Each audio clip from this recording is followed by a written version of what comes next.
Coaching classes के YouTube channel पे आप सभी का एक बार पुनः स्वागत है। मैं सुभाष जयपाल आपका एक बार पुनः स्वागत करता हूं। दोस्तों, अपने टॉपिक चल रहा था डीसी मोटर, जिसमें डीसी मोटर का आपने प्रिंसिपल पढ़ लिया था, उसमें फ्लेमिंग का लेफ्ट हैंड रूल भी पढ़ लिया था। इसके बाद में बात करता हूं इसकी बेक ईएमएफ की।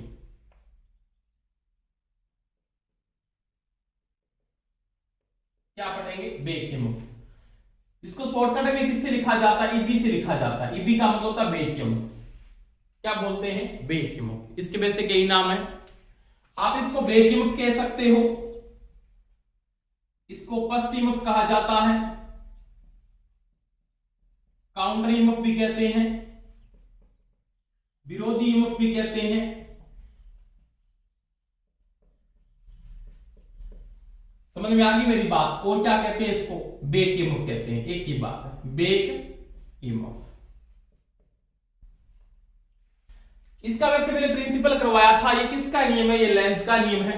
किसका नियम है? लेंज का नियम। जैसे मैंने बात की थी कि इसके नियम के अनुसार जो ईबी जनरेट होता है ना, क्या जनरेट होता है? ईबी। ईबी का मतलब इलेक्ट्रोमोटिव फोर्स। जैसे आपने बात की थी कि डीसी मोटर के अंदर क्या है, ये आपके पास क्या है? चुंबकीय क्षेत्र, मैग्नेटिक फील्ड है यहां पे ऐसे। एक तो इसका कौन सा पोल है? एन पोल है। यहां पे कौन सा पोल है? एस पोल है। ये इसका मैग्नेटिक फील्ड है। इसके बीच में क्या रखा आपने? धारावाही चालक को रख दिया। किसको रख दिया दोस्तों? धारावाही चालक। जैसे एक तो आपने ये स्थापित कर दिया कंडक्टर के, इसमें साइन में क्रॉस साइन कर दिया, इसका मतलब करंट क्या रहा? अंदर जा रहा है। और एक साइन आपने ये कर दिया डॉट साइन, इसका मतलब करंट क्या जा रहा है? बाहर जा रहा है। अब ये धारावाही चालक क्या करता है? गति करता है। क्योंकि माइकल फैराडे का नियम क्या है? इसके नियम के अनुसार माइकल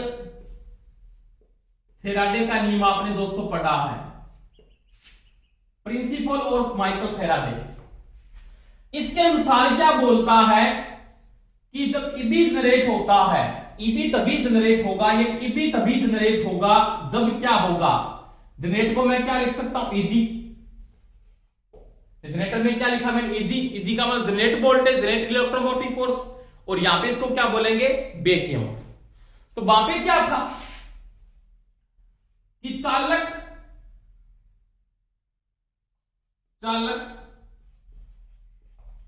व मैग्नेटिक फील्ड, इसके बीच में एमएफ, मैग्नेटिक फील्ड यानी चुंबकीय क्षेत्र, चुंबकीय क्षेत्र के बीच अगर क्या है? सापेक्ष गति है। क्या है दोस्तों? सापेक्ष गति। तो वहां पे क्या होगा? ईजी जनरेट हो जाता है। इलेक्ट्रोमोटिव फोर्स क्या होता है? जनरेट होता है। अब देखो, अगर ये स्थिर है, ये क्या है? स्थिर है। तो डीसी मोटर में मैंने क्या किया था? मैग्नेटिक क्षेत्र के अंदर धारावाही चालक को रखा था। किसको रखा? धारावाही चालक। इसके प्रिंसिपल के अनुसार इसमें किसका प्रिंसिपल लागू होता है? घूमने की दिशा में अपने पास जो प्रिंसिपल लागू होता है वो कौन सा प्रिंसिपल लागू होता है? फ्लेमिंग का लेफ्ट हैंड रूल। देखो, फ्लेमिंग के लेफ्ट हैंड रूल के अनुसार इस चालकों में धारावाही चालक रखा गया है फील्ड के क्षेत्र के बीच में। देखो, ये चुंबकीय क्षेत्र ये ऐसे चल रहा है आपका, इस प्रकार से। लो जी, इस प्रकार से बीच में क्या है? धारावाही चालक आपने स्थापित कर दिए। अब देखो, जब मैं फ्लेमिंग का लेफ्ट हैंड रूल लागू करता हूं तो यहां पे क्या करंट अंदर जा रहा है? इसका मतलब करंट क्या जा रहा है? अंदर जा रहा। मध्य उंगली क्या बताएगी? धारा की दिशा। आपने करंट अंदर डाला। ये मैग्नेटिक फ्लक्स की दिशा है। मोशन यानी घुमाव, रिजल्ट क्या है? मोशन है यहां पे। तो धारा की मोशन किसकी ओर है? मोशन आपकी चालक में इस प्रकार से घूमेगा, इस तरफ फोर्स ऐसे अप्लाई होगा इस चालक पे, ये फोर्स अप्लाई होगा। अब यहां पे देखो, चुंबकीय फ्लक्स की दिशा तो वही है। धारा यहां से क्या जा रही है? बाहर जा रही है। यहां से धारा का डॉट साइन से क्या धारा बाहर जाती है, तो फोर्स क्या लगेगा? ऊपर की ओर लगेगा। इसका मतलब फोर्स कैसे लगेगा? आप ऐसे लगता है इसके ऊपर, इस प्रकार से फोर्स अप्लाई होता है।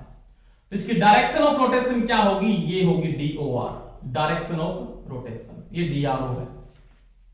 समझ में आई मेरी बात? ये मैंने फ्लेमिंग लेफ्ट हैंड रूल में पिछली क्लास में पूरा का पूरा आपको समझाया है। और पूरा डीपली समझाया है।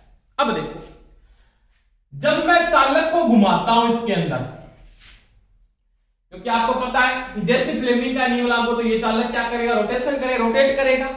और वो ये कहता है कि चालक और चुंबकीय क्षेत्र के बीच अगर सापेक्ष गति है, क्या है, सापेक्ष गति है, तो भाई क्या होगा, इसके अंदर भी क्या होगा, ईजी जनरेट होगा। उसको किस नाम से जाना जाएगा बाद में, इसको क्या बोलेंगे बाद में, यहां पे ईबी कहते हैं। जनरेटर में इसको क्या बोला आपने, ईजी का, इसके अंदर आप क्या बोलोगे, इसको ईबी कहते हैं। समझ में आई दोस्तों मेरी बात। तो इन चालकों में क्या होगा, इलेक्ट्रोमोटिव फोर्स भी जनरेट होगा। क्या होगा, इलेक्ट्रोमोटिव फोर्स भी जनरेट होगा। उसकी धारा की दिशा, अगर अब मैं यहां पे ये बोल देता हूं कि मोटर के आर्मेचर चालकों में धारा की दिशा जो ईबी जनरेट हो रहा है, उसमें धारा की दिशा किसके नियम से ज्ञात करोगे, तो वो ईबी से ज्ञात करोगे। और धारा की दिशा ज्ञात करने के लिए किसका नियम लागू करोगे, जनरेटर में नियम किसमें लागू होता, राइट हैंड रूल को लागू करोगे। यानी मैं नॉर्मल बात कर रहा हूं, आपने यहां पे मैग्नेटिक फील्ड स्थापित किया, आपने धारावाही चालक को रखा, जब ये घूमना शुरू कर देगा ना, तो इन चालकों के अंदर ईजी जनरेट होगा।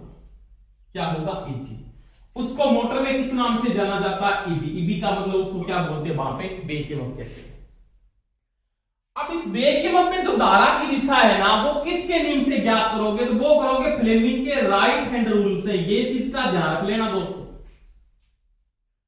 लेफ्ट हैंड रूल नहीं होगा, क्योंकि लेफ्ट हैंड रूल अपने को रिजल्ट क्या दे रहा था, मोशन दे रहा है। राइट हैंड रूल क्या देगा, धारा की दिशा को पोजीशन देगा, धारा की दिशा का रिजल्ट देगा वो। तो यहां पे जो जनरेट हो रहा है ना, ईजी जनरेट हो रहा है, जिसको अपने किसके नाम से जाना गया, मोटर में ईबी कहते हैं। और वो किसके नियम से धारा की डायरेक्शन ज्ञात करोगे, तो फ्लेमिंग के राइट हैंड रूल से ज्ञात करोगे, न कि लेफ्ट हैंड रूल से। ये चीज का ध्यान रख लेना यहां पे विशेष। समझ में आई कि मेरी बात नहीं आई, दोबारा रिपीट कर रहा हूं, देखो आराम से देखो, दोबारा से मैं रिपीट कर रहा हूं यहां से। डीसी मोटर के अंदर क्या है, डीसी मोटर में जो मोशन है, मोशन का मतलब घूर्णन दिशा, वो किसके नियम से ज्ञात करोगे, तो वो तो करोगे फ्लेमिंग के लेफ्ट हैंड रूल से, फ्लेमिंग के लेफ्ट हैंड रूल से। परंतु इसके अंदर क्या जनरेट हो रहा है, इसके अंदर क्या होगा कि जैसे चुंबकीय क्षेत्र के बीच और चालक के बीच सापेक्ष गति होगी, तो क्या जनरेट होगा दोस्तों, ईबी जनरेट होगा। जिसको जनरेटर में तो क्या कहा आपने, ईजी का, तो मोटर में इसको क्या बोलेंगे, ईबी। अब इस ईबी की जो पोलरिटी है, ईबी की जो ध्रुवता है या पोलरिटी है, समझ में आ गई बात, ध्रुवता या पोलरिटी है, वो किसके माध्यम से ज्ञात करोगे, तो मेरे को पता है ईबी जो जनरेट हो रही है वोल्टेज, अगर चालकों में वोल्टेज जनरेट होती है तो किसके नियम से ज्ञात करते, वो करते फ्लेमिंग के राइट हैंड रूल से। ये चीज का ध्यान रख लेना। यानी आपने मोशन, मोटर में जो मोशन लिया है, वो तो आपने किसके नियम से लिया, फ्लेमिंग के लेफ्ट हैंड रूल से। ये घूम गया, घूमने के बाद अगर ये नहीं घूम रहा तो क्या पे कोई इलेक्ट्रोमोटिव फोर्स नहीं है। स्टार्टिंग के समय जब ये स्टॉप था तो यहां पे कोई इलेक्ट्रोमोटिव फोर्स नहीं है। और जब ये घूमना शुरू करेगा इन आर्मेचर चालकों के अंदर, ये जो आर्मेचर के चालक है, इनमें क्या होगा, ईबी होगा, और ईबी की क्या होगी, विशेष ध्रुवता होगी, जो करंट है उसकी विशेष ध्रुवता होगी। अब उसकी ध्रुवता जो जनरेट ईएमएफ है, वो माइकल फैराडे का नियम लागू होगा। और माइकल फैराडे के नियम के बाद अगर आप इसकी ध्रुवता को देखते हो, वो किसके नियम से देखते हो, फ्लेमिंग के राइट हैंड रूल से देखते हो। किसके नियम से देखते हो, राइट हैंड रूल से। दोबारा से मैं रिपीट कर रहा हूं, आराम से देखना, कोई समस्या नहीं आएगी। देखो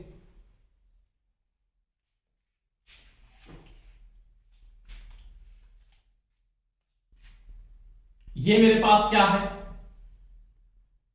दो पोल है, एक तो यहां पे मान लिया N है और एक यहां पे S पोल है। समझ में आई दोस्तों मेरी बात। इसके बीच में मैंने चालक को स्थापित कर दिया, ये चालक है, ये चालक है। एक चालक आपने यहां पे से स्थापित कर दिया, मान लिया ये चालक है, और एक चालक आपने ये स्थापित कर दिया। समझ में आ गई दोस्तों मेरी बात। अब देखो यहां पे आपका S ध्रुव है, ठीक है। अब देखो इसके अंदर अगर धारा नहीं है तो इसमें कोई मोशन नहीं, कोई इलेक्ट्रोमोटिव फोर्स जनरेट नहीं हो रहा। ये क्या स्थिर है? क्योंकि मैंने ये बोला है चालक है, बिल्कुल चालक है, मैग्नेटिक क्षेत्र है, बिल्कुल है, परंतु सापेक्ष गति नहीं है, तो कोई इलेक्ट्रोमोटिव फोर्स जनरेट नहीं होगा। अब क्या हुआ, आपने डीसी मोटर के अंदर, इसमें डीसी मोटर में आपने इस चालकों में क्या किया, करंट प्रवेश करवाया, करंट दिया, इसको सप्लाई इसको दे दिया। क्योंकि डीसी मोटर का जो वर्क है वो मैंने समझाया है, इलेक्ट्रिकल एनर्जी को मैकेनिकल एनर्जी में ये चेंज करेगा। और मैंने इन चालकों में जो करंट फ्लो किया वो इस डायरेक्शन से फ्लो किया, ऐसे ये क्रॉस साइन दे दिया और ये क्या है, डॉट साइन। अब ये स्थिर था, परंतु जैसे इसके अंदर मैंने धारा प्रवाह की, इन चालकों के अंदर जैसे इन चालकों में मैंने धारा प्रवाह की, तो देखो अब यहां पे जो बल लगेगा वो फ्लेमिंग के किस नियम से लगेगा, आपका ये जो मोशन मिलेगा मेरे को, घूर्णन दिशा मिलेगी, मोशन जो मिलेगा यहां पे मेरे को डीसी मोटर में क्या मिलेगा, मोशन, वो किसके नियम से मिलेगा, फ्लेमिंग के लेफ्ट हैंड रूल से। समझ में आई दोस्तों मेरी बात? देखो लेफ्ट हैंड रूल लागू कर रहा हूं, करंट प्रवेश कर रहा है, चुंबकीय प्लस की दिशा ये है, मोशन आपका इधर लगेगा, इसका मतलब इसका फोर्स तो यहां पे ऐसे अप्लाई हो रहा है, ऐसे लग रहा है, इसमें ऐसे अप्लाई करेंगे, करंट बाहर निकल रहा है, चुंबकीय प्लस की दिशा ये, मोशन ये फ्लो हो रहा है, तो इसमें ऐसे बल लगेगा।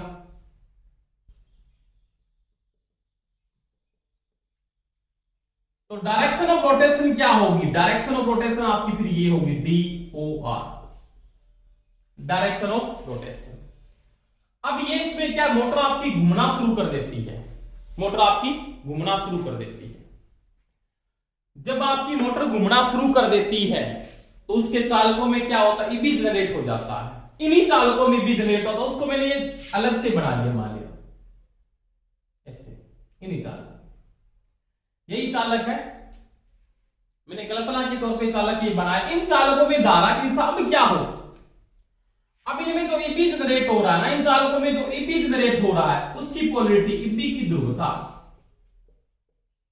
फ्लेमिंग के राइट हैंड रूल से होती है, क्योंकि ईबी इक्वल टू ईजी है, जनरेट वोल्टेज को क्या बोला गया है, पीबी, और ईबी की जो ध्रुवता किससे ज्ञात करोगे, फ्लेमिंग के राइट हैंड रूल से, वो किसकी तरह काम कर रहा है, जनरेटर की तरह काम कर रहा है। अब इन्हीं चालकों पे क्या होगी, धारा पैदा होगी। अब देखो, अब अगर मैं यहां पे राइट हैंड रूल लगाता हूं, कौन सा नियम लगाता हूं, राइट हैंड रूल, चुंबकीय प्लस की दिशा क्या आपके पास ये है, ऐसे लगाएंगे इसको इस प्रकार राइट हैंड रूल से, चुंबकीय प्लस की दिशा ये है, समझ में आ गई दोस्तों मेरी बात। मोशन आपका नीचे की ओर है, बिल्कुल है, और धारा आपकी डॉट साइन से क्या निकलेगी, बाहर, इसका मतलब इधर साइन होगा वो होगा डॉट का, इसमें डॉट होगा। धारा की दिशा मुख्य धारा से क्या हो रही है, विपरीत हो रही है, इसके नियम से राइट हैंड रूल लागू हो रहा है, बिल्कुल बिल्कुल लागू हो रहा है। यहां पे लेफ्ट हैंड रूल लागू हो रहा है मोशन के लिए, और ध्रुवता के लिए राइट हैंड रूल लागू होता है। ये दिमाग में सेट कर लेना, ये प्रश्न आया हुआ है। डीसी मोटर के आर्मेचर चालकों में जो ईबी जनरेट होता है उनकी ध्रुवता किसके नियम से ज्ञात की जाती है, तो वो होते हैं फ्लेमिंग के राइट हैंड रूल से, ये चीज का ध्यान रख लेना। और मोशन किसके नियम से है, तो वो लेफ्ट हैंड रूल से। समझ में आई ना मेरी बात? अब देखो इस चालक में क्या हुआ, करंट बाहर हुआ, यहां से क्या जा रहा अंदर, इसका मतलब इससे विपरीत है ना ये, समझ में आ रही मेरी बात? अब इसमें जो ईबी की ध्रुवता वो ये है, ये ईबी है, ये ईबी ध्रुवता है इसकी, और ये आपने अप्लाई है, इसको लिख सकता हूं सप्लाई वोल्टेज ध्रुवता। ये सेम ही चालक है, कोई अलग चालक नहीं, मैंने अलग अलग समझाया है इसको बना के उसी चालक के अंदर। अब देखो इसके अंदर अप्लाई करो, आपके अंदर करंट क्या जा रहा है, देखो सॉरी मोशन क्या ऊपर की ओर है, चुंबकीय प्लस की दिशा क्या है, ये है, और आपकी धारा क्या जाएगी अंदर, इसका मतलब क्रॉस साइन होगा, यहां पे क्या होगा, क्रॉस साइन, क्या होगा, क्रॉस साइन। इसका मतलब ये भी किसकी ध्रुवता, ईबी की ध्रुवता है, ये किसकी ध्रुवता है, ईबी, ठीक है। और ये ध्रुवता किसकी है, इसको आप लिख सकते हो सप्लाई वोल्टेज ध्रुवता, सप्लाई वोल्टेज ध्रुवता। समझ में आई दोस्तों मेरी बात?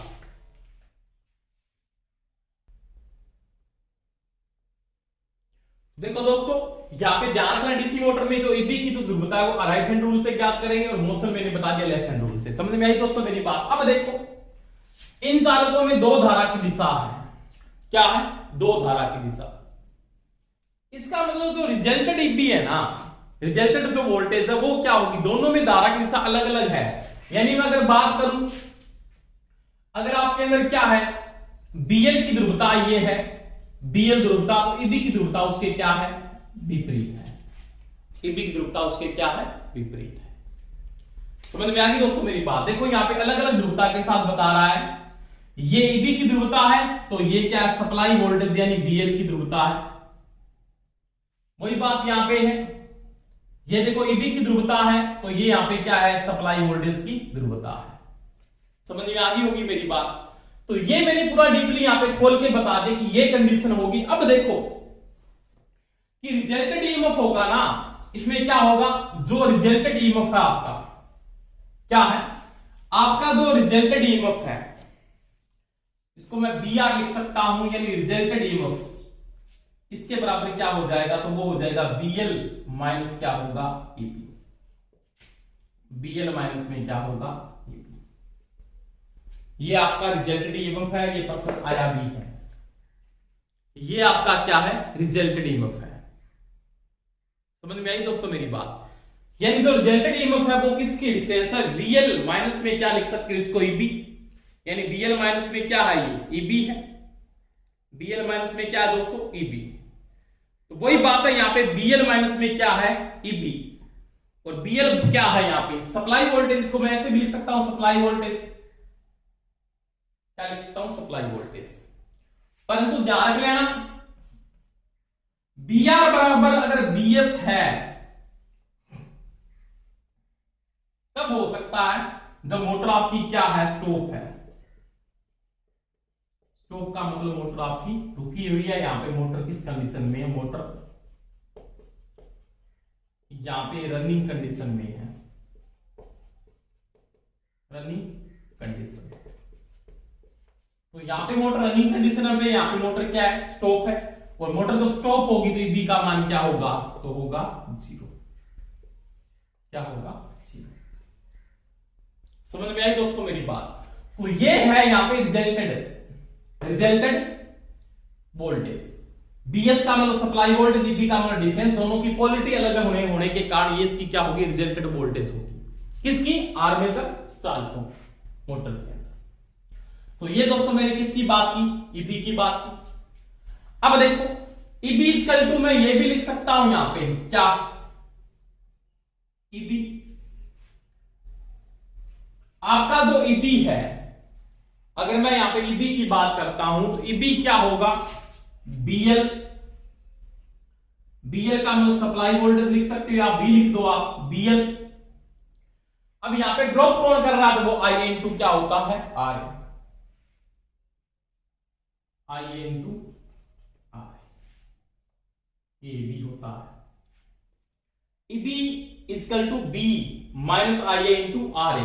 आई ए इंटू आर ए क्या, आर्मेचर की वोल्टेज ड्रॉप। समझ में आ गई मेरी बात? तो ये चीज मैंने यहां पे बता दिया आपको कि रिजल्टेड वोल्टेज इन दोनों का डिफरेंस होगी। अगर इन दोनों का मान, रिजल्टेड वोल्टेज का मान और सप्लाई वोल्टेज का मान बराबर, तो मोटर क्या होगी, स्टॉप होगी, ईबी का मान क्या होगा, 0 होगा। और यहां पे ध्यान रख लेना हमेशा ही मोटर के अंदर क्या होता है कि सप्लाई वोल्टेज का मान हमेशा ही ज्यादा होगा किससे, ईबी से। ये चीज का दिमाग में सेट रखना। जनरेटर में उल्टा था, जनरेटर में ईबी ज्यादा था सप्लाई वोल्टेज का, आपको बीएल का मान क्या मिल रहा था, यहां पे कम मिल रहा था। बीएल का मान क्या था, कम था। ईबी होगा तो बी माइनस क्या होगा, आई ए इंटू आर ए। और आई ए बराबर यहां पे मैं ये भी लिख सकता हूं, क्या क्या लिख सकता हूं, ईबी बी माइनस ईबी बटा ये लिख सकता हूं। तो ये इसमें ईबी है। अब देखो इसके ईबी की आगे बात करता हूं, तो ये मैंने आपको समझाई दिया दोस्तों, यहां तक तो समझ में आ गई होगी बात, कोई समस्या तो मेरे को बता सकते हो आप इसके बारे में।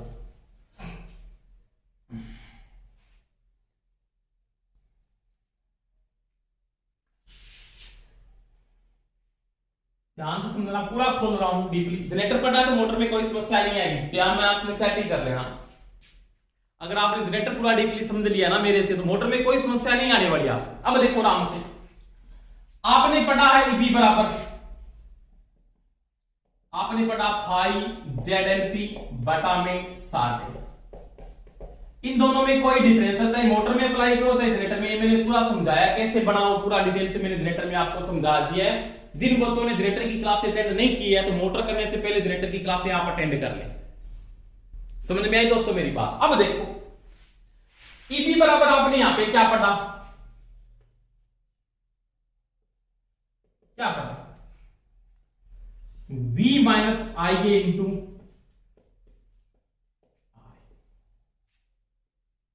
अभी पढ़ा कि नहीं पढ़ा? बिल्कुल पढ़ा कि Eb इक्वल टू क्या है, तो V माइनस Ia इंटू क्या है, Ra। क्या है? V minus Ia into Ra है। समझ में आ गई दोस्तों मेरी बात? तो देखो अगर मैं यहां पे Eb किस गए इसको अप्लाई करता हूं, Eb किस गए इसको अप्लाई करता हूं, तो मैं यहां पे लिख सकता हूं V minus Ia into Ra बराबर फाई ZNP बटा 60, ये लिख सकता हूं। अब मेरे को क्या निकालना है, गति का संबंध निकालना है। यहां पे किसका संबंध निकालना है, गति का। आराम से समझेंगे। n बराबर क्या लिख सकता हूं, n गति का रिलेशन निकालना मोड में, क्योंकि मोटर में गति का रिलेशन ही पढ़ेंगे ज्यादा अपन। देखो ये क्या हो जाएगा बाद में, ये हो जाएगा V Ia इंटू Ra, ये 60 इसके क्या आ जाएगा गुना में इंटू 60 A बटा इसके साथ वाले Z फाई ZP, ये बराबर n बराबर हो जाएगा V minus Ia into Ra into 60 बटा फाई ZP। समझ में आई दोस्तों मेरी बात? अब देखो आगे रिलेशन में मैं बात करता हूं, यहां पे आराम से लिखना। n बराबर आपके पास क्या है, V minus Ia into Ra बटा 5 इंटू लिख सकता हूं 60 A बटा ZP, 60 A बटा ZP। अब क्या ये चीज है ना, ये वाला भाग, ये वाला भाग, ये क्या है, कांस्टेंट है, ये चेंजिंग में नहीं आएगा जब मोटर घूम रही है।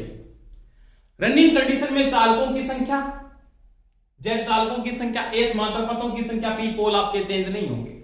इसका मतलब ये क्या है, K का मतलब ये क्या है, कांस्टेंट है। कांस्टेंट का मतलब ये स्थिर है, तो इसके मैं लिख सकता हूं 60 A बटा ZP क्या है, K के बराबर है। K कांस्टेंट मैंने यहां पे यूज किया है, तो मैं n बराबर क्या लिख सकता हूं, n बराबर लिख सकता हूं क्या, K इनकी जगह इंटू में क्या लिख सकता हूं, V minus Ia into Ra बटा 5, ये लिख सकता हूं। आगे देखो, आगे जो रिएक्शन समझ में आता है ना वो देखो, इसको मैं ये भी लिख सकता हूं K, और इसकी जगह क्या लिख सकता हूं, इसकी जगह Eb बटा में क्या है 5। अब क्या कहता है, गति है ना, जो गति जो आपका n है, n का मतलब स्पीड है, n यानी गति है, वो Eb के तो क्या है, समानुपाती है। Eb के क्या है, समानुपाती। Eb बढ़ेगा ना तो n क्या होगी, बढ़ेगी। अगर v बढ़ता तो Eb क्या होता, बढ़ता है अपने आप, तो गति क्या होती, बढ़ती है। पूरा लेसन समझ में आना चाहिए, पूरी डिटेल से कहीं से पूछ सकता है वो अपने। अगर आपकी फ्लक्स के गति क्या है, विलोमानुपाती। अगर आपका फ्लक्स बढ़ता है तो गति क्या होती है, कम। फ्लक्स कम होता है तो गति क्या होती है, बढ़ती है। पूरा लेसन आपके समझ में आ गया होगा। इन दोनों के आधार पे अगर अपनी गति को क्या करेंगे, चेंज करेंगे। आप इन दोनों के मान को चेंज करके ही आप गति के रिलेशन को पढ़ के गति का मान बदलने के लिए या तो फ्लक्स में चेंजिंग करेंगे या किस में चेंजिंग करेंगे, Eb में चेंजिंग करेंगे। तो ये इनका संबंध है, पूरा डीपली मैंने समझा दिया है। Eb और किसके बीच में, गति के बीच में क्या संबंध है, फ्लक्स के बीच में क्या संबंध है, इन दोनों के बीच के, इन दोनों के बीच समानुपात के लिए ऑप्शन में ये देता है समानुपाती इसके, कोई दिक्कत नहीं। अगर v बढ़ेगा तो Eb बढ़ेगा, Eb बढ़ेगा तो गति क्या होगी, बढ़ेगी। और K आपका क्या है, कांस्टेंट है यहां पे, जो मैंने यूज किया है। तो स्टार्टिंग में चेंज हो सकता है, रनिंग अवस्था में वो चेंजिंग में नहीं आएगा। तो ये दोस्तों मैंने किसकी बात की, इसके बेकिमक की बात की, और बेकिमक का मैंने समझा दिया है। तो फ्लक्स की गति विलोमानुपाती होती है, रिबी के क्या होती है, समानुपाती होती है। इसके बाद देखो, अगर मैं नेक्स्ट बात करता हूं, इसकी बात करेंगे टॉर्क। टॉर्क का मतलब आघूर्ण, डीसी मोटर का आघूर्ण। आराम से समझेगा, कोई समस्या नहीं आएगी, बिल्कुल कॉन्सेप्ट के साथ समझ रहा हूं, पूरा खोल रहा हूं टॉपिक को। कोई समस्या आ रही तो मेरे को आप बता सकते हैं। और तो क्लास रोजाना अटेंड करें, साथ साथ में नोट्स बनाएं। जो लड़के पीछे चल रहे हैं वो 2-3 क्लास अटेंड करके जल्दी से आगे आए। अब देखो आघूर्ण, डीसी मोटर का आघूर्ण यानी टॉर्क, इसकी बात करेंगे टॉर्क। पहली बात, टॉर्क क्या है, आघूर्ण क्या है। टॉर्क जैसे सिंपल बात करूं, अक्षय बिंदु है किसी भी चीज का, अक्षय बिंदु। ये मेरे पास कोई भी एक रिंग है मान लिया, इसका ये अक्षय बिंदु है, ये बिंदु है। इस पे यहां पे कोई ना कोई एक फोर्स अप्लाई हो रहा है। क्या अप्लाई हो रहा है, फोर्स,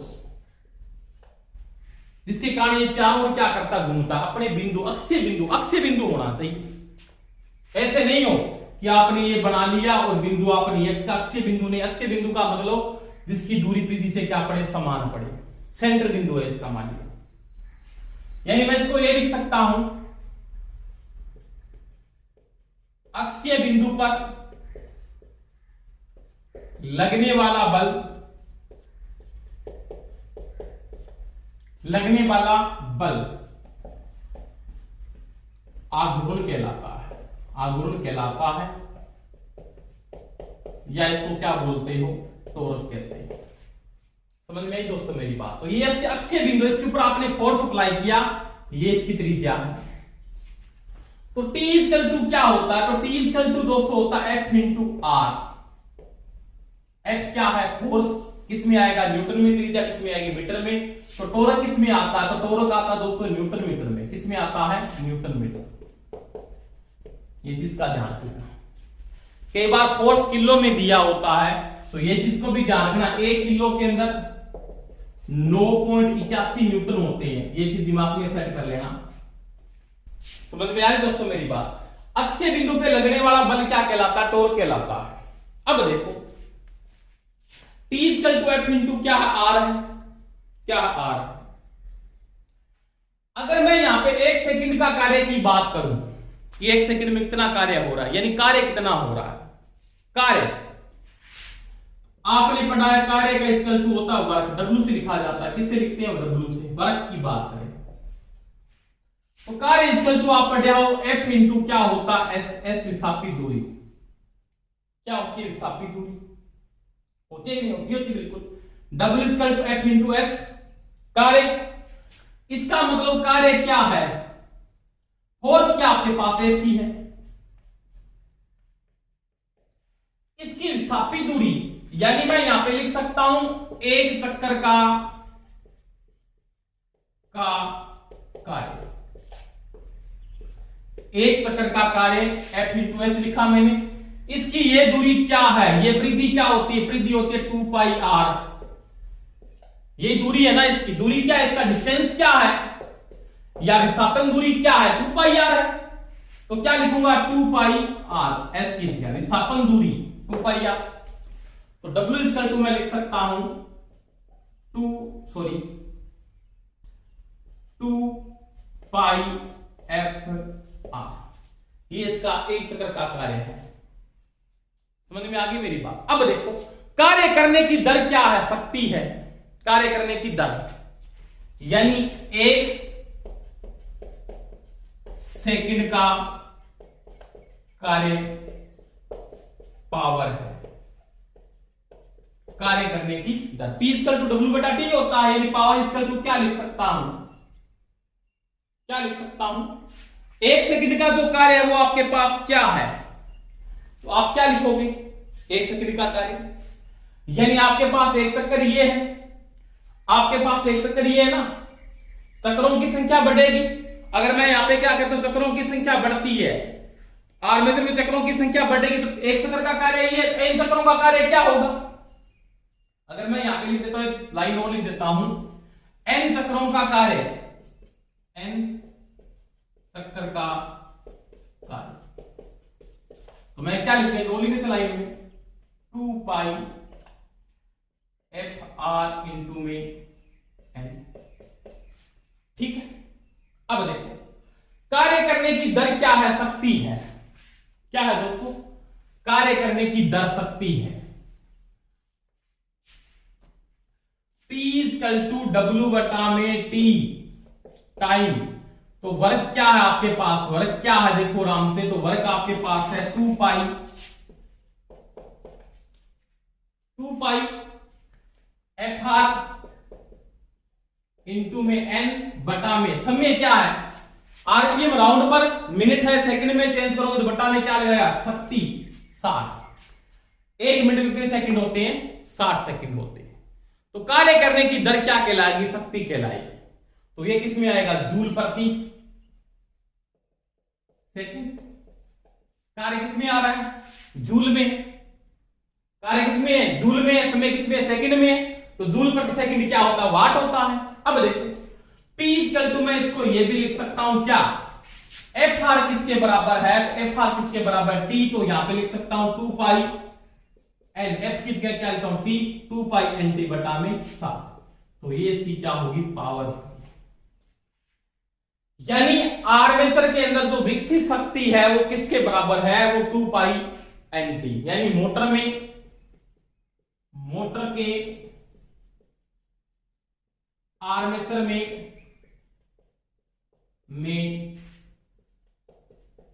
विकसित शक्ति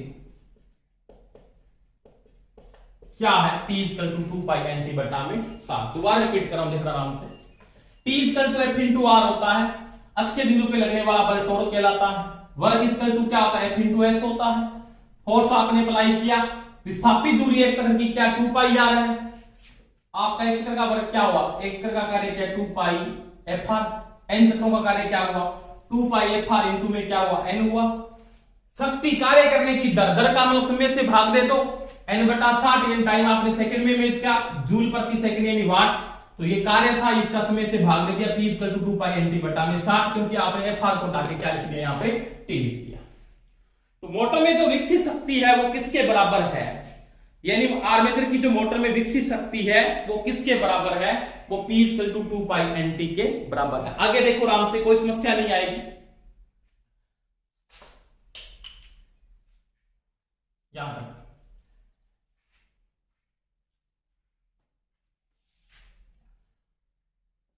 मोटर में विकसित शक्ति P इक्वल टू आपने क्या लिखा, वो लिखा 2 पाई एन, टी का मतलब टी ए आर्मेचर टॉर्क बटा में 60।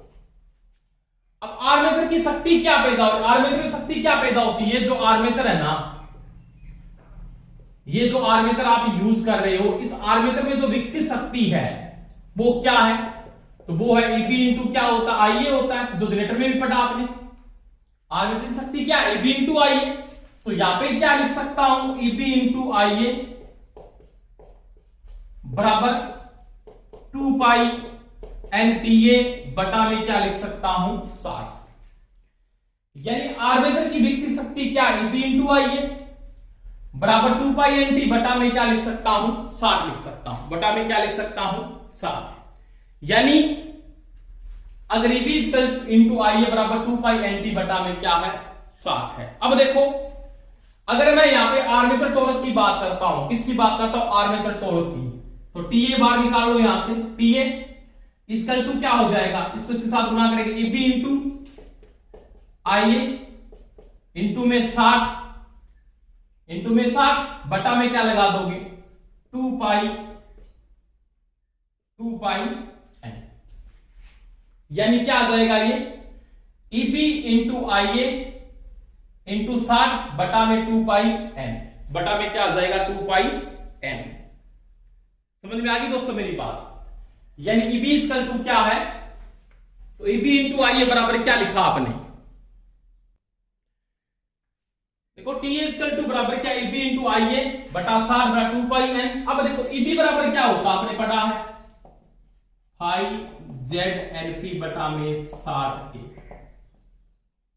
यही होता है ना, बी बराबर होता है बिल्कुल। तो देखो TA बराबर क्या हो जाएगा, आर्मेचर टॉर्क बराबर फाई AB को हटा रहा हूं ZNP बटा में 60A इंटू IA इंटू 60 बटा 2 पाई।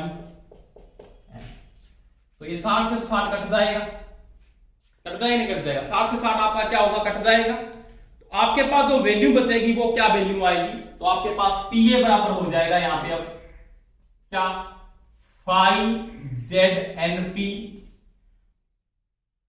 इंटू में IA बटा में हो जाएगा 2 पाई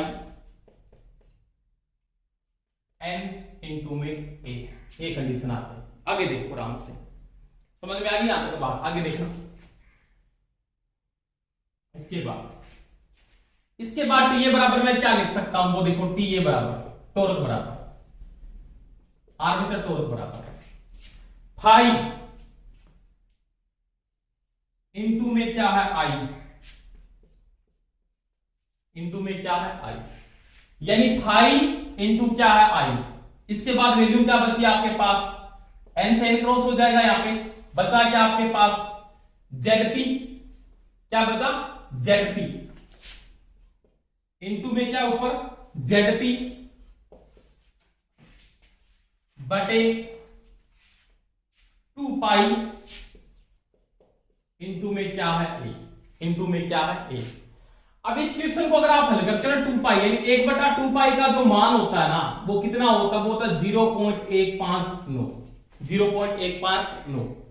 तो TA इक्वल टू क्या लिख सकता हूं, फाई IA इंटू ZP बटा में A इंटू में लिख सकता हूं 0.159। किसको हटा दिया, 1/2 पाई को, यानी TA बराबर ये कंडीशन भी दे सकता है, क्या दे सकता है 0.159 इंटू में फाई A इंटू में ZP बटा में A। अब देखो ये जो Z इंटू P बटा A का मान है, ये क्या है कांस्टेंट, कांस्टेंट का मतलब ये वैल्यू क्या रहेगी, स्थिर रहेगी रनिंग अवस्था के अंदर, इसका मान चेंज नहीं हो सकता। यानी जालकों की संख्या चेंज नहीं कर सकते, पोल चेंज नहीं कर सकते, समांतर पथ चेंज नहीं कर सकते, इसलिए इनके लिए कांस्टेंट चीज यूज करता हूं K, और इसका मान भी क्या है कांस्टेंट ही है। इन तीनों को हटाकर, यानी तीन तो ये हो गया, क्या अगर 4, इन चारों को हटा के कांस्टेंट किसको यूज करता हूं K को, तो बराबर TA बराबर मैं ये भी लिख सकता हूं किसके बराबर, K इंटू फाई। अब देखो, अब यहां पे ये जो क्वेश्चन आ रही है ना वो क्या बता रहा है कि इसका जो आर्मेचर टॉर्क है ना वो फ्लक्स के क्या है, समानुपाती। पहली बात तो ये, दूसरी बात जो TA का मान है वो आर्मेचर धारा के भी क्या है, समानुपाती। ये क्वेश्चन निकल के सामने आती है। दोस्तों देखो डीसी मोटर में जो आघूर्ण का संबंध है वो पूरा मैंने कॉन्सेप्ट समझा दिया है। इन दोनों को मैंने हटाकर इसकी जगह कांस्टेंट चीज को यूज किया K को, और TA बराबर क्या है K इंटू फाई इंटू में IA। अगर फाई का मान यानी फ्लक्स का मान बढ़ता है तो भी टॉर्क बढ़ेगा, आर में धारा बढ़ेगी तो भी टॉर्क बढ़ता है। तो ये किसका संबंध है, आघूर्ण का, किसके अंदर, डीसी मोटर के अंदर। दोबारा से फिट कर रहा हूं, आराम से देखना। P इक्वल टू आर्मेचर में जो विकसित शक्ति है P equal to 2 pi NTA बटा में 60 के बराबर है। अब देखो आर्मेचर जो शक्ति पैदा हो रही है वो किसके बराबर है, वो EB इंटू क्या IA है। अब देखो इसको मैंने क्या किया, आगे हल किया, TA को बाहर निकाले, हल करने के बाद वैल्यू ये आ गई, EB को हटा के EB का मान लिख दिया। उसके बाद हल करने के बाद कंडीशन वो आ रही है मेरे पास, ये कंडीशन आ रही है। अब मैंने 1/2 पाई का मान जो कांस्टेंट वैल्यू है वो लिखा, कितना 0.159 भी लिख सकता हूं मैं, तो मैंने उसका मान लिख दिया। अब देखो 0.159 ZP बटा में A का मान क्या है कांस्टेंट, उसके लिए मैंने किसको यूज किया K को, तो K इंटू क्या फाई। अब देखो तो आर्मेचर टॉर्क है वो फ्लक्स के भी समानुपाती और आर्मेचर धारा के भी क्या है, समानुपाती है। तो ये दोस्तों किसकी बात है, डीसी मोटर के आघूर्ण की बात है। आज के लिए इतना ही, धन्यवाद, बेस्ट ऑफ लक, जय हिंद।